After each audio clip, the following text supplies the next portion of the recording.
چیز جو یہودیوں سے مسلمانوں میں آئی وہ عقیدہ بھی یہودیوں کا تھا کہ کہتے تھے کہ نبوت بھی بنو ہاشم میں اور خلافت بھی بنو ہاشم میں، یہ نہیں ہو سکتا۔ یعنی دیانت کو سیاست سے الگ کیا گیا کہ اگر دیانت کا مسئلہ ہے تو بنو ہاشم سے پوچھیں، لیکن یہ نہیں کہ ہم سیاست بھی بنو ہاشم کو دے دیں۔ یہودی بھی اسی طرح تھے، انہوں نے داؤد اور سلیمان کو نبی اسی لیے نہیں مانا کہ موسیٰ نبی ہے لیکن حکومت کرنے حضرت موسیٰ کو نہیں دی گئی، حضرت عیسیٰ کو حکومت کرنے نہیں دی گئی۔ یہی کام مسلمانوں میں تھا کہ ملتا ایک مرتبہ خلیفہ ثانی جناب عمر نے ابن عباس کو دعوت دی، ساتھ میں چند اور صحابی بھی تھے، اور مولا علی کو بھی پیغام بھیجا کہ آئیے ہمیں شام کی طرف جانا ہے۔ مولا علی نے انکار کر دیا، ساتھ نہیں گئے۔ ابن عباس کہتے ہیں ہم راستے میں جا رہے تھے، یہ ایک بہت حساس تاریخ کا مسئلہ ہے جس پر آپ کو توجہ کرنے کی ضرورت ہے۔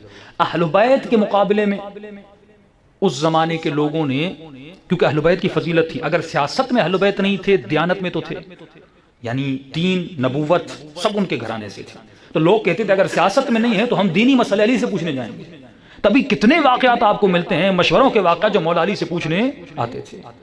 تو انہوں نے خاندان اہل بیت کے مقابلے میں بنو ہاشم کے ایک اور خاندان کو کھڑا کیا جسے بنو عباس کہتے ہیں، یعنی علی کے مقابلے میں ابن عباس کو کھڑا کیا گیا۔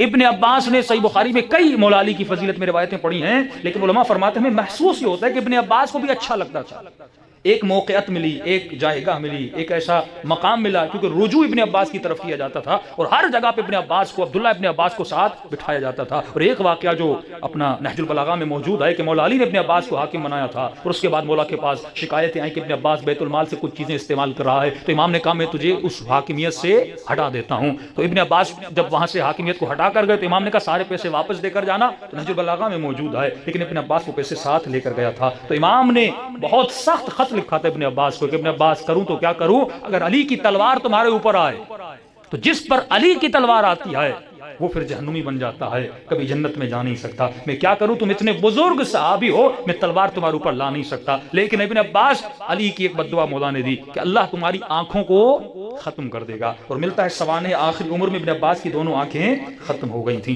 تو کافی ایسی جگہوں پر ابن عباس کو موقعیت دی گئی، کافی جگہوں پر جناب ابن عباس نے اہل بیت کا دفاع بھی کیا تھا۔ بہت ساری روایتیں جو بنو ہاشم کے دفاع میں جناب ابن عباس سے ہیں۔ تو راستے میں گزر رہے تھے، یہاں جناب عمر نے ابن عباس سے کہا، ابن عباس یہ بات سمجھ میں نہیں آتی کہ قریش نے بنو ہاشم کو خلافت کیوں نہیں دی، کہ ابن عباس خود بنو ہاشم سے تھے، خلافت کیوں نہیں دی؟ ابن عباس نے کہا مجھے نہیں پتا خلافت انہوں نے کیوں نہیں دی۔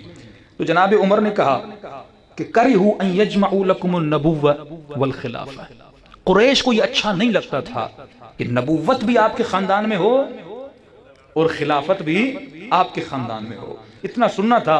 جناب ابن عباس نے کہا ایسی بات نہیں ہے، کہ لوگوں کو برا لگنا معیار نہیں ہے۔ انہوں نے قرآن کی آیت پڑھی کہ ذالک بانہم کرہوا بما انزل اللہ، کچھ ایسے لوگ ہیں جو چیزیں اللہ نے نازل کی ہیں لیکن ان کو اچھی نہیں لگتی، اس کے نتیجے میں خدا کیا کرتا ہے، فحبطت اعمالہم، خدا ان کے سارے اعمال کو حبط کر دیتا ہے۔ معیار یہ نہیں کہ تمہیں کیا اچھا لگتا ہے، معیار یہ ہے کہ پروردگار عالم کو کیا اچھا لگتا ہے۔ صلوات پڑھے محمد و آل محمد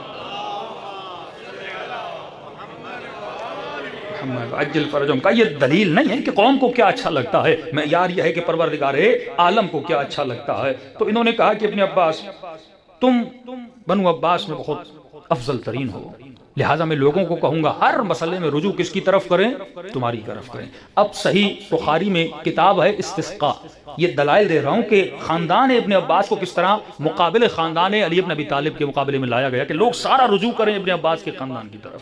فرمایا جب بارش نہیں بستی تھی مدینے میں یا مکے میں تو باب استسقاء میں جناب عمر لوگوں کو جمع کرتے تھے اور کہتے تھے آؤ دعا کریں۔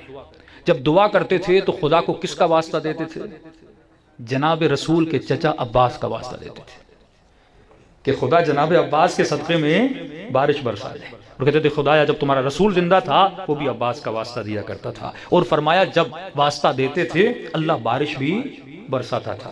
اور اس وقت کے مکے اور مدینے کے لوگ جمع ہوتے تھے اور ابن عباس کے کپڑوں کو مسح کرتے تھے اور تبرک لیتے تھے اور کہتے تھے کیا تمہاری شان ہے، جب عباس کا نام لیتے ہیں تو خدا بارش برساتا ہے۔ ایک چیز تو یہ ثابت ہو گئی کہ وسیلے سے مانگنا بدعت نہیں ہے، دوسری چیز یہ ثابت ہو گئی مسلمان مسح کرتے تھے وقت خلیفہ دیکھ رہے تھے، وہ بھی بدعت نہیں ہے۔ صلوات پڑھے محمد و آل محمد۔